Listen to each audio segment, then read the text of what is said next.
नमस्कार मेरे प्यारे साथियों, कैसे हैं आप लोग। उम्मीद करता हूँ शानदार होंगे और अपने बोर्ड के एग्ज़ाम की तैयारी को बहुत ही शानदार तरीके से कर रहे होंगे। मैं आशा करता हूँ कि आप लोग इस वर्ष बोर्ड एग्ज़ाम में अच्छे नंबर ला के अपना और अपने परिवार और अपने गुरुजनों का नाम रोशन करेंगे।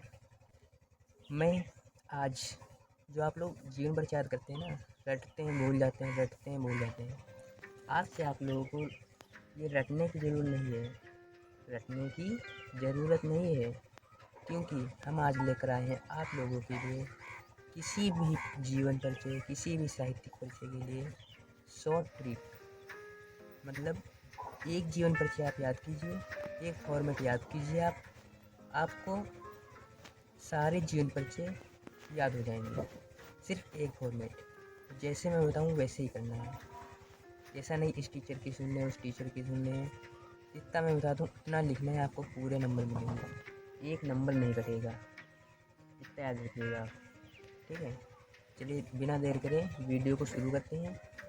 आज का टॉपिक है हमारा साहित्यिक परिचय, कक्षा 12 हिंदी। ठीक है, कक्षा 12 कक्षा 10 वाले भी देख सकते हैं, कोई दिक्कत नहीं है, क्योंकि आपको लिखना तो वही है, सिर्फ लेखक का नाम, जन्म और जन्म स्थान ही चेंज होगा। लेकिन साहित्यिक परिचय है आज। ठीक है, और साहित्यिक परिचय में हम लोग शुरू, पहले हमें लिखना क्या है, साहित्यिक परिचय हो या जीवन परिचय हो, आप जो भी जीवन परिचय लिखें उसके साइड में एक बॉक्स ज़रूर बना दें। क्या करें, एक बॉक्स बना दें, यहाँ संक्षिप्त परिचय लिख दें, लिखें संक्षिप्त परिचय, यहाँ नाम लिख दें। ठीक है, फिर जन्म और निधन और उनकी कुछ रचनाएं, बस इतना लिखना है बॉक्स बना के। फिर आपको साइड में लिखना है परिचय। क्या लिखना है, परिचय। परिचय में आप सिर्फ ये जो लिखा है सारा, इसमें आपको सिर्फ ब्लैक वाला चेंज करना है बस, कहीं पर नहीं भी चेंज करना है, कहीं पर चेंज भी करना है, इसलिए ध्यान से देखिएगा। तो परिचय में सबसे पहले लिखेंगे लेखक का नाम। लेखक दूसरे हो सकते, कवि भी हो सकते हैं। ठीक है, लेखक चेंज हो सकते हैं, इसलिए लेखक का नाम। फिर जन्म, लेखक का जन्म। ठीक, नाम हो जाए इसे हमने लिखा यहाँ पर वासुदेव सरर अग्रवाल का जन्म 1904 ईस्वी को। कहाँ हुआ था, उनका जन्म स्थान में हुआ था। ठीक, फिर यहाँ लेखक का नाम, क्या लिखेंगे, लेखक का नाम। ने अपने जीवन में क्या साहित्य के क्षेत्र में एक महत्वपूर्ण स्थान बनाया। जो नीले पेन से लिखना है उसको आपको नहीं चेंज करना है, उसको वैसे का वैसे लिखना है, हर जीवन परिचय में, हर साहित्यिक परिचय में एक पॉइंट भी नहीं चेंज करना है। ठीक है, उसके बाद हमारा आता है साहित्यिक पहचान। साहित्यिक पहचान में सिर्फ ब्लैक वाला आपको चेंज करना है। ठीक, क्या लिखेंगे, लेखक का नाम, ब्लैक वाला। तो साहित्यिक पहचान में आपको सिर्फ लेखक का नाम, जो ब्लैक पेन से लिखा वो चेंज करना है। ठीक है, लेखक का नाम आप यहाँ पर लिख सकते हैं, जैसे हमने लिखा वासुदेव प्रताप नारायण मिश्र, हिंदी साहित्य के। यहाँ पर इसमें इनमें से आप तीनों लिख सकते हैं, दो लिख सकते हैं, एक भी लिख सकते हैं। निबंधकार, उपन्यासकार के रूप में प्रसिद्ध हुए। उनकी रचनाएं सामाजिक, राजनीतिक, सांस्कृतिक, जो सामाजिक, अगर वो सामाजिक रचनाएं लिखते थे, राजनीतिक थी, सांस्कृतिक थी, तो उनमें से एक लिख सकते हैं या तीनों भी लिख सकते हैं। मुद्दों पर आधारित होती थी और उनकी लेखनी में परंपरा और आधुनिकता, आप इसमें से एक लिख सकते हैं, परंपरा या आधुनिकता, या दोनों भी लिख सकते हैं, परंपरा और आधुनिकता का संगम देखा जा सकता है। मतलब उनकी रचनाओं में परंपरा और आधुनिकता का संगम देखा जा सकता था। इन्होंने हिंदी साहित्य को एक नई दिशा दी, खासकर अगर इनकी कोई प्रमुख विधा है तो यहाँ पर लिख दे, खासकर इस विधा में जिससे उनके समकालीन साहित्यकारों और पाठकों पर गहरा प्रभाव पड़ा। ठीक है, उसके बाद हम लिखेंगे उनकी प्रमुख रचनाएं। प्रमुख रचनाओं में जैसे उनकी प्रमुख कृतियाँ, जैसे दो ऐसे तीन इनकी रचनाएं आप लिख दीजिएगा। ठीक है, उसके बाद आता है साहित्यिक योगदान। क्या लिखेंगे आप लोग, साहित्यिक योगदान। साहित्यिक योगदान में जो ब्लैक पेन से लिखा सिर्फ उसे चेंज करना है, बाकी हर जीवन परिचय, हर साहित्यिक परिचय में वही लिखना है। जैसे लेखक का नाम यहाँ पर हो जाएगा, का साहित्यिक योगदान अद्वितीय है। उनकी रचनाएं आज भी साहित्य प्रेमियों और आलोचकों के लिए प्रेरणा का स्रोत हैं। वे हिंदी साहित्य में, यहाँ पर जैसे आपने एक विधा लिखी थी यहाँ पर लिख सकते हैं, विधा को नई दिशा देने वाले महान व्यक्तियों में से एक जाते हैं माने जाते हैं। ठीक है। उनकी लेखनी ने समाज के कई महत्वपूर्ण पहलुओं को उजागर किया और आज भी प्रासंगिक बनी हुई है। सिर्फ आपको नीला वाला लिखना है बस, मतलब ब्लैक वाला अपने मन से चेंज कर सकते। उसके बाद है मृत्यु और धरोहर। यहाँ पर लेखक का नाम लिखेंगे, का निधन, जिस तारीख को वो डेट लिखेंगे यहाँ पर, को स्थान पता है तो लिखिए, नहीं तो छोड़ सकते हैं, में हुआ। उनके निधन के बाद भी उनका साहित्य और उनकी विचारधारा आज भी जीवित हैं और आने वाली पीढ़ियाँ उनकी रचनाओं से प्रेरणा लेती रहेंगी। ये आपका पूरा जीवन परिचय हो गया। ठीक है। इसकी पीडीएफ आपको हमारे व्हाट्सएप चैनल पर मिल जाएगी, जिसका लिंक चैनल के अबाउट सेक्शन और कमेंट सेक्शन में पिन है। ठीक है, इसे आप देख सकते हैं। तो आपको जीवन परिचय हुआ, साहित्यिक परिचय हुआ, आपको ऐसे ही लिखना है, चाहे 5 नंबर का है, 10 नंबर का है, बस इतने ही शब्द लिखने, इससे ज़्यादा नहीं। एक फॉर्मेट आपको बस यही याद कर लेना है और सिर्फ आपको ब्लैक वाला जहाँ लिखा चेंज भी कर सकते हैं, नहीं भी लेखक का नाम हो तो आप चेंज करेंगे, जो पेपर में आएगा उनका जन्म स्थान भी चेंज करेंगे। और आप अगर आपको लेखक का नाम और उनका जन्म और जन्म स्थान कहीं एक और रचनाओं की भी शॉर्ट ट्रिक है हमारे पास, तो इसलिए वीडियो के अंत तक बने रहिए, क्योंकि हम आपको रचनाएं भी रटवाएंगे नहीं, याद करवाएंगे। लर्न बोलते हैं ना, सीखवाएंगे, सीखेंगे आप। ठीक है। तो लेखक का नाम, ये सब अगर आपको एक टेबल के रूप में मिल जाए, एक पीडीएफ मिल जाए, तो आपको कितना आसान होगा। देखिए मैं आपको दिखा देता हूँ, आपको इसे ये हमारे व्हाट्सएप चैनल पर मिल जाएगी। ठीक है। जिससे आप नोट्स बना सकते हैं और प्रैक्टिस कर सकते हैं। आपको इस फॉर्मेट पर 1 से 2 जीवन परिचय, मतलब एक पद्य का एक गद्य का लिख कर देखना है बस। उसके बाद आपको खुद क्लियर हो जाएगी कि हमें क्या करना है। तो हम आपको दिखा देते हैं। देखिए, पद्य खंड साहित्य परिचय, मतलब यहाँ पद्य के कुछ कवि लिखे हैं। ठीक है। उनका जन्म तिथि लिखी है, जन्म स्थान लिखा है और उनकी जब मृत्यु। अब हम देखने वाले पद्य खंड साहित्य परिचय, जिसमें हम देखेंगे सबसे पहले जन्म तिथि, इसका नाम, जन्म स्थान और निधन तिथि, जिसमें हम सबसे पहले देखने वाले हैं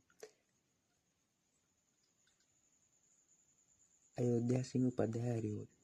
इनका जन्म 15 अप्रैल 1865 ईस्वी, जन्म स्थान निजामाबाद आजमगढ़ उत्तर प्रदेश, जन्म तिथि 6 मार्च 1947 ईस्वी। अगले हमारे हैं जयशंकर प्रसाद।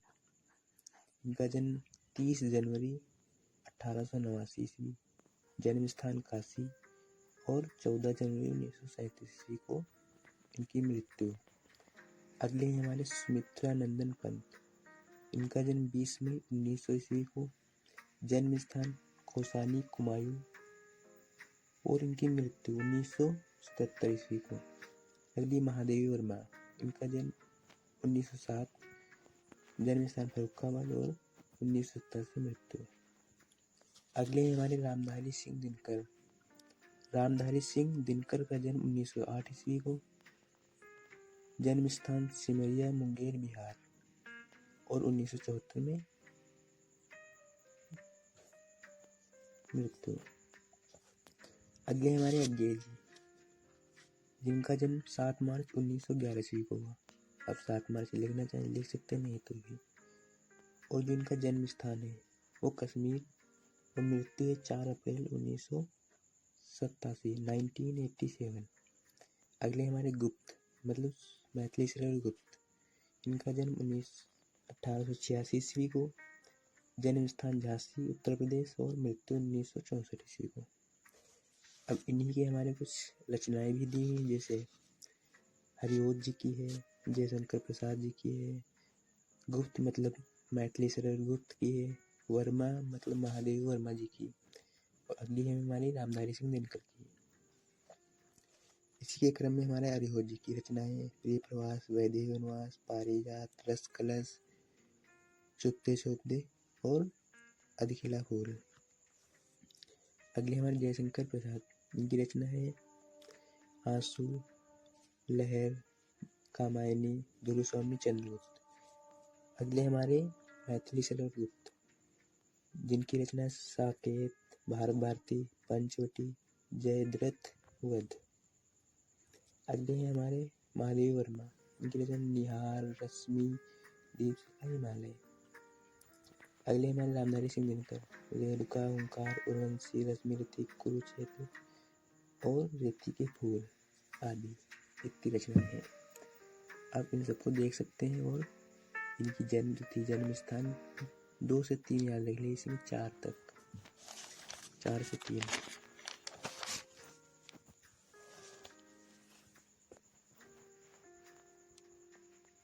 इसके बाद अगले हमारे आते हैं गद्य के। हमने पद्य के देख लिया, आते हैं गद्य के। गद्य में भी साहित्यकार का नाम, जन्म और निधन और जन्म स्थान और वो किस श्रेणी में आते हैं ये देखेंगे। ये सब किसके हैं? गद्य के। गद्य, गद्य साहित्य। सबसे पहले हैं हजारी प्रसाद द्विवेदी, इनका देखेंगे जन्म, निधन, जन्म स्थान और श्रेणी। लिखना चाहे लिख सकते हैं। सबसे पहले हमारे जय हजारी प्रसाद द्विवेदी, इनका जन्म हुआ था 1967 ईस्वी को। हजारी प्रसाद द्विवेदी का जन्म 1907, निधन 1979, जन्म स्थान बलिया जिले दुबेगा छपरा नामक ग्राम। और जो किस श्रेणी में आते हैं? आलोचक, निबंधकार और उपन्यासकार। अगले हमारे हरिशंकर परसाई, इनका जन्म 22 अगस्त 1924 ईस्वी को, मृत्यु 10 मई 1955 ईस्वी को। जन्म स्थान इटारसी जमानी ग्राम मध्य प्रदेश में हुआ। और ये व्यंग्यकार के रूप में आते हैं। व्यंग्यकार की श्रेणी में व्यंग्यकार। अगले हमारे वासुदेव सरवर अग्रवाल। वासुदेव सरवर अग्रवाल का जन्म 1904 ईस्वी को हुआ था। ठीक है।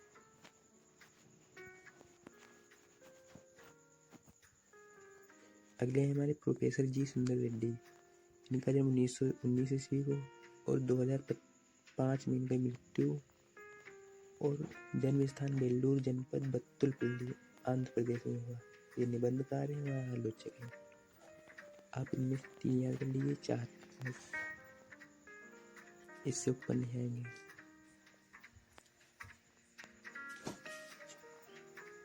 मेरठ जिला,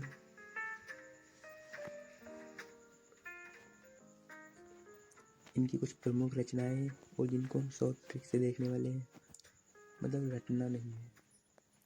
डो नॉट, क्या बोलते हैं इसमें? रटना नहीं है।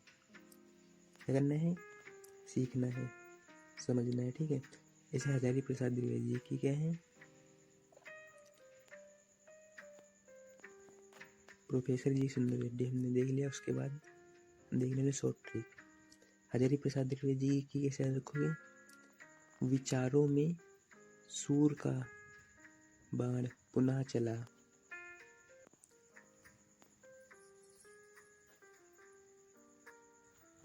मतलब हजारी प्रसाद द्विवेदी जी की हुआ, हरिशंकर परसाई हुआ, इन सबकी शॉर्ट ट्रिक है। ऐसे विचारों में सूर का बाण पुनः चला, हजारी प्रसाद द्विवेदी जी की क्या है? रचना याद करने की ट्रिक। इसे विचारों से विचार प्रवाह,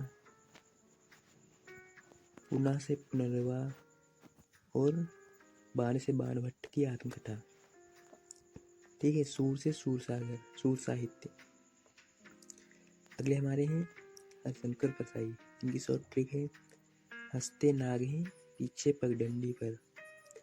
जिसमें हंसते मतलब हंसते हैं, रोते हैं। नाग मतलब रानी नागफनी की कहानी। पीछे मतलब भूत के पांव पीछे। पगडंडी मतलब पगडंडियों का जमाना। अगले हमारे प्रोफेसर जी सुंदर रेड्डी, इनकी तेलुगु शोध ने अपने विचार समाज तक पहुंचाए। इसमें तेलुगु का मतलब है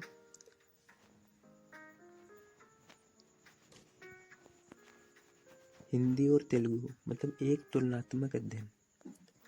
तेलुगु का मतलब हिंदी और तेलुगु एक तुलनात्मक अध्ययन। शोध का मतलब शोध और बोध। विचार का मतलब है मेरे विचार। समाज का मतलब है साहित्य और समाज।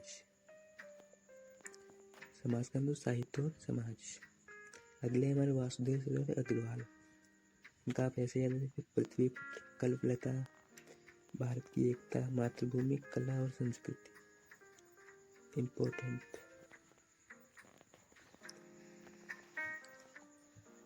और इन सब की पीडीएफ आपको हमारे व्हाट्सएप चैनल में मिल जाएगी, जिनका लिंक डिस्क्रिप्शन और कमेंट सेक्शन में पिन है, वहाँ से आप चेकआउट कर सकते हैं। ठीक है, इनमें से आप 2-3 याद कर लीजिए, काफ़ी हैं। 4 याद कर लीजिए, सिर्फ नाम, जन्म, जन्म स्थान और मृत्यु, और 2-3 रचनाएं। और फॉर्मेट तो आपका वही है ही। और इसी फॉर्मेट पे आपको लिख के देखना है 2 से 3 जीवन परिचय। एक फॉर्मेट पे आप 2 से 3-4 प्रैक्टिस करेंगे, आपको समझ में आ जाएगा।